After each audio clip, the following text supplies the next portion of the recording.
आखिर कौन थे भारत देश के 10 शक्तिशाली राजा।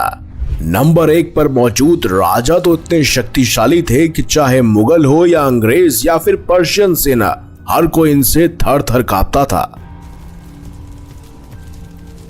भारत के इतिहास की बात की जाए तो इसमें कई ऐसे राजाओं महाराजाओं के नाम स्वर्णिम अक्षरों में लिखे गए हैं जिन्होंने अपनी प्रजा और देश के लिए क्या कुछ नहीं किया। हमारे भारत देश की धरती पर कई ऐसे सपूतों ने जन्म लिया जिनका शौर्य और पराक्रम अद्भुत था। यही वजह है कि हमारे बचपन से ही हमें इन राजाओं के बारे में पढ़ाया गया है, पर फिर भी आज की जनरेशन इन महान राजाओं के बारे में पूछने पर भी शायद ही आपको कुछ ज्यादा बता पाए। कोई दुश्मनों को मात देने वाला महान योद्धा था तो कोई कुशल शासक जिसके राज में देश ने आर्थिक उन्नति की। अलग अलग काल में अलग अलग राजाओं और अनेकों वंशों का राज भारत पर रहा। सबने अपने युग में राष्ट्र निर्माण के लिए काम किया। ऐसे में इन महान लोगों की छवि आपकी क्या किसी की भी नजरों में धुंधली नहीं होनी चाहिए। इसीलिए हम आज आपको भारत के उन 10 महान साहसी और निडर राजाओं के बारे में बताने वाले हैं जिनका होना हमारे भारत के लिए एक वरदान साबित हुआ और जिनका नाम न सिर्फ भारत में बल्कि दूसरे देशों में भी जाना जाता है। नंबर 10 पर मौजूद है राजा हर्षवर्धन। 41 साल तक भारत पर राज करने वाले राजा हर्षवर्धन के बारे में जितना लिखा जाए उतना कम है।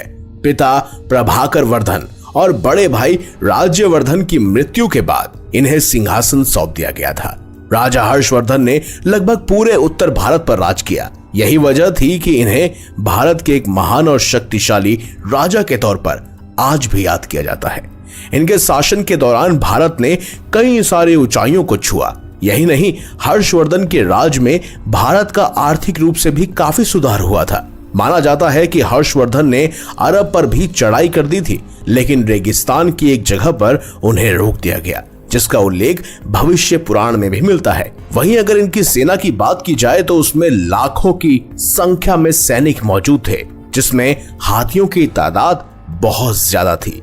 राजा हर्षवर्धन को साहित्य में भी काफी रुचि थी, जिसके चलते इन्होंने रत्नावली, प्रियदर्शिका और नगर नंदक नाम के नाटकों की भी रचना की। राजा हर्षवर्धन बेहद शक्तिशाली और एक महान राजा थे। लेकिन अब आगे बढ़ते हैं, बात करते हैं नंबर 9 पर मौजूद कृष्णदेव राय जी की, जो कि एक महान राजा थे। कृष्णदेव राय एक ऐसे राजा जिन्हें अकबर और बाबर जैसे शासक भी काफी पसंद किया करते थे। यहाँ तक कि बाबर ने अपनी आत्मकथा में कृष्णदेव राय को सबसे साहसी और ताकतवर राजा बताया था।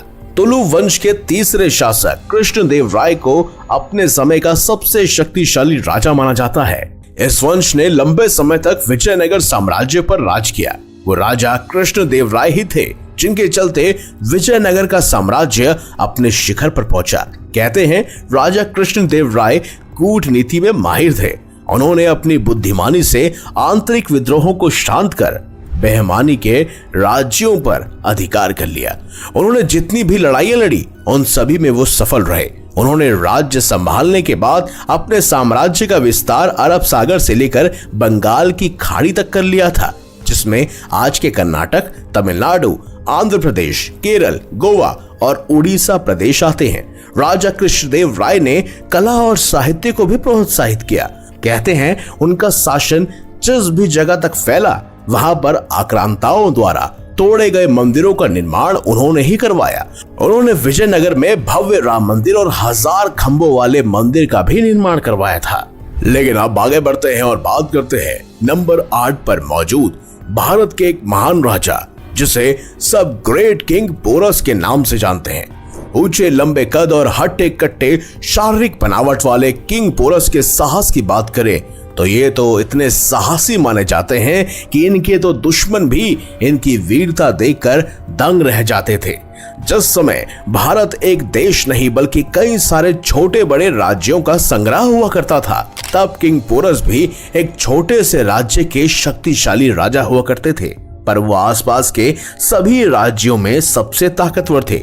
इनकी ताकत का अंदाजा तो आप इस बात से लगा सकते हैं कि पूरी दुनिया को जीतने वाला सिकंदर जब भारत को जीतने आया तो किंग पोरस ने सिकंदर की लगभग 50,000 की सेना के सामने अपने करीब 20,000 सैनिकों को खड़ा करते समय एक बार भी अपनी जान की फिक्र नहीं की। जहां बाकी राजाओं ने सिकंदर के सामने घुटने टेक दिए, वहीं किंग पोरस ने सिकंदर का डटकर सामना किया। और तो और इनके व्यवहार से सिकंदर खुद इतने प्रभावित हुए कि इनके साथ दोस्ती का हाथ आगे बढ़ा लिया और उसके बाद भारत पर आक्रमण भी नहीं किया। अब बात करते हैं नंबर 7 पर मौजूद उदयपुर मेवाड़ में सिसोदिया राजवंश के राजा महाराणा प्रताप की, जिन्हें भारत का प्रथम स्वतंत्रता सेनानी भी कहा जाता है। महाराणा प्रताप के शौर्य की गाथा हम सब ने बचपन से ही पढ़ी और सुनी है। 7 फीट 5 इंच कद के राणा की ताकत का अंदाजा आप उनके भाले से लगा सकते हैं, जिसका वजन खुद 81 किलो का था, जिसे वो हमेशा अपने साथ रखते थे। उनकी 2 तलवारें खुद वजन में 208 किलो की थी और उनका कवच 72 किलो के आसपास का था। अब आप इसी से इस योद्धा की क्षमताओं का अंदाजा लगा सकते हैं। महाराणा प्रताप एक ऐसे राजा थे जिन्होंने अपनी प्रजा और देश के लिए अपने राज्य तक को छोड़ दिया था और जंगलों में कई सालों तक केवल घास की रोटी खाकर दिन गुजारे थे।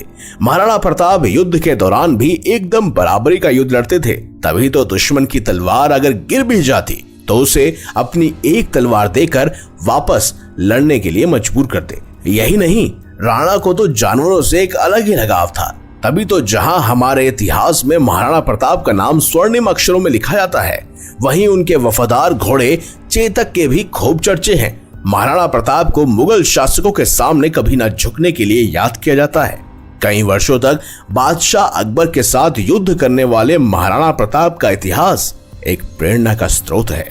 मेवाड़ को जीतने के लिए मुगलों ने कई प्रयास किए और अजमेर को अपना केंद्र बनाकर अकबर ने उनके विरुद्ध सैनिक अभियान शुरू कर दिया। महाराणा प्रताप ने कई वर्षों तक मुगलों की सेना के साथ संघर्ष किया। उनकी वीरता ऐसी थी कि उनके दुश्मन भी उनके युद्ध कौशल के कायल थे। आज भी आपको राजस्थान के कण कण में उनकी वीरता के किस्से मिल जाएंगे। अब बात करते हैं नंबर 6 पर मौजूद राजा अशोक की।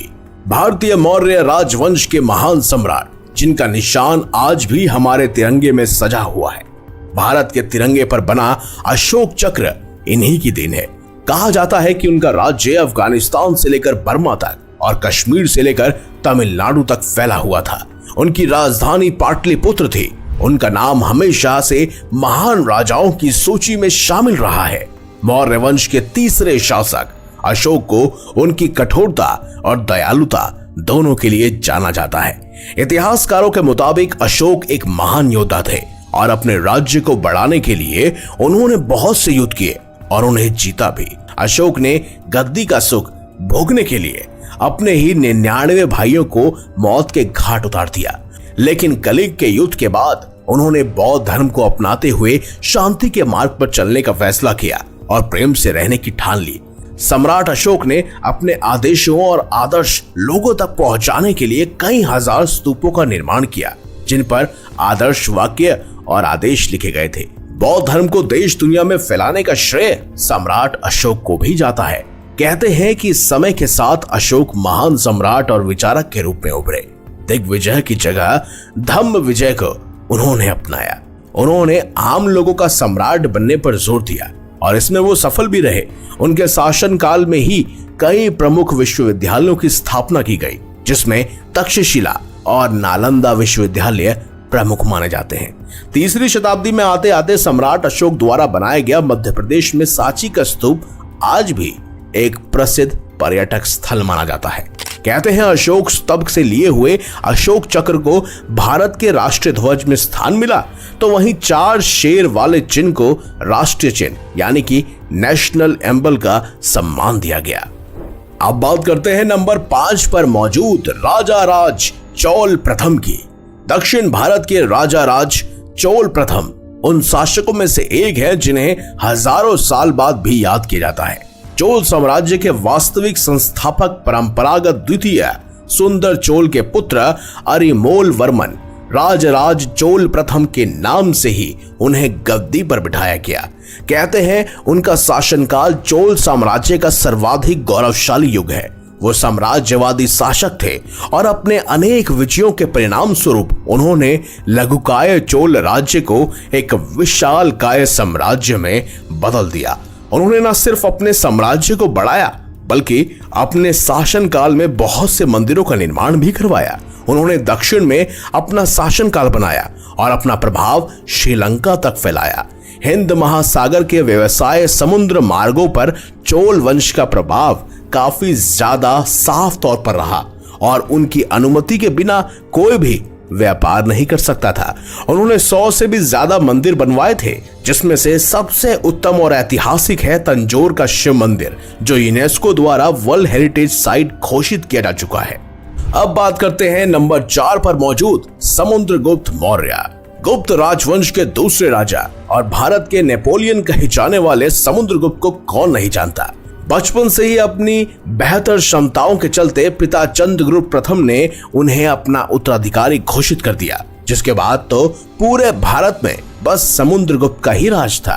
उन्होंने न सिर्फ कई विदेशी शक्तियों को पराजित कर अपनी शक्ति का लोहा मनवाया, बल्कि अपने बेटे विक्रमादित्य के साथ मिलकर भारत के स्वर्ण युग को भी शुरू किया। वो अपने राज्य को उत्तर में हिमालय, दक्षिण में नर्मदा नदी और पूर्व में ब्रह्मपुत्र नदी, साथ ही पश्चिम में यमुना नदी तक फैलाने में सफल रहे।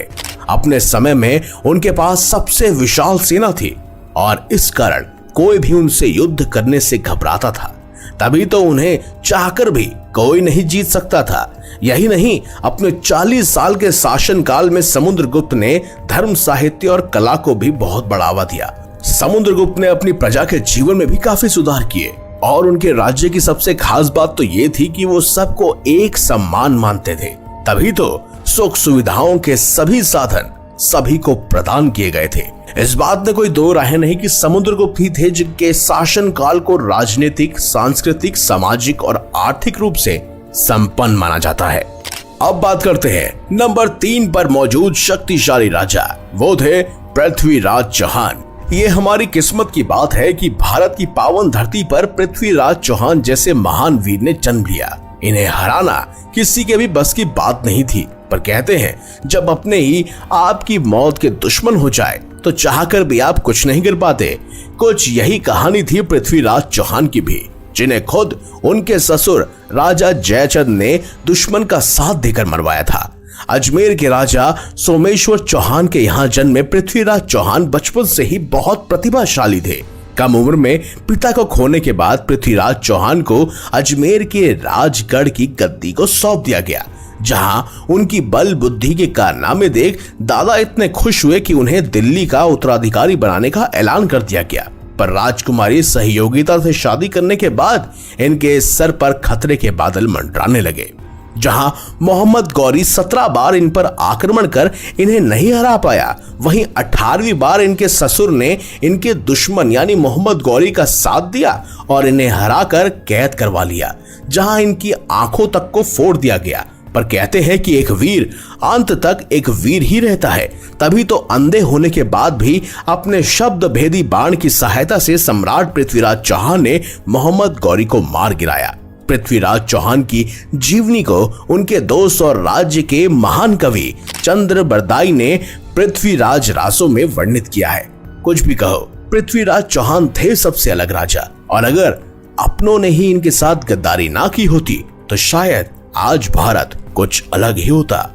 लेकिन अब बात करते हैं नंबर 2 पर मौजूद एक शक्तिशाली राजा की। वो कोई और नहीं बल्कि मौर्य साम्राज्य के ही पहले शासक माने जाते हैं, जो थे चंद्रगुप्त मौर्य। बचपन से ही हमने चंद्रगुप्त मौर्य के बारे में पढ़ा, टीवी सीरियल्स में इनकी महान कहानियों को देखा। ये एक ऐसे वीर थे जिन्होंने भारत में मौर्य साम्राज्य की स्थापना की। साथ ही इन्होंने सबसे छोटे छोटे सभी छोटे राज्यों को एक साथ जोड़ा और एक बड़ी ताकत के रूप में लाकर खड़ा कर दिया।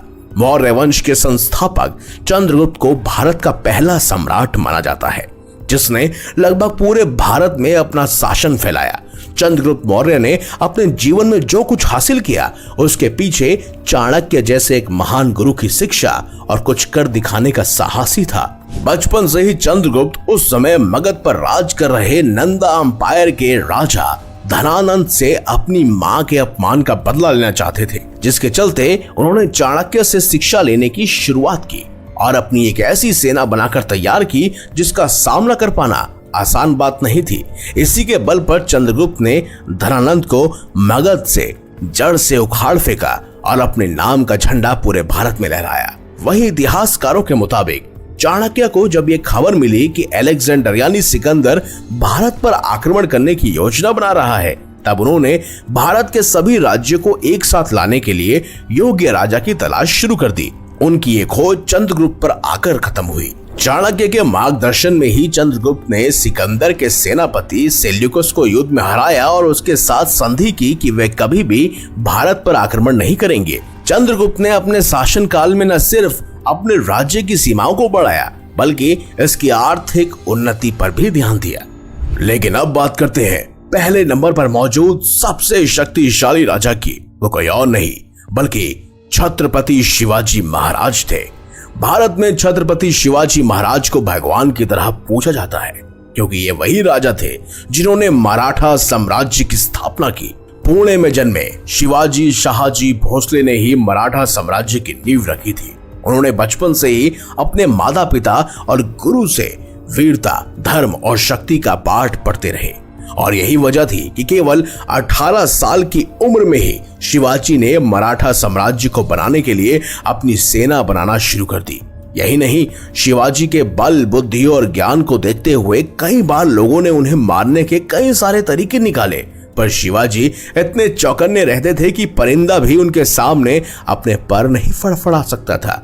इन्हें गुरिल्ला युद्ध तकनीक का जनक भी कहा जाता है क्योंकि मुगलों के खिलाफ इन्होंने इसी तकनीक का इस्तेमाल किया था। उनकी गुरिल्ला युद्ध नीति के बारे में आज भी बात की जाती है।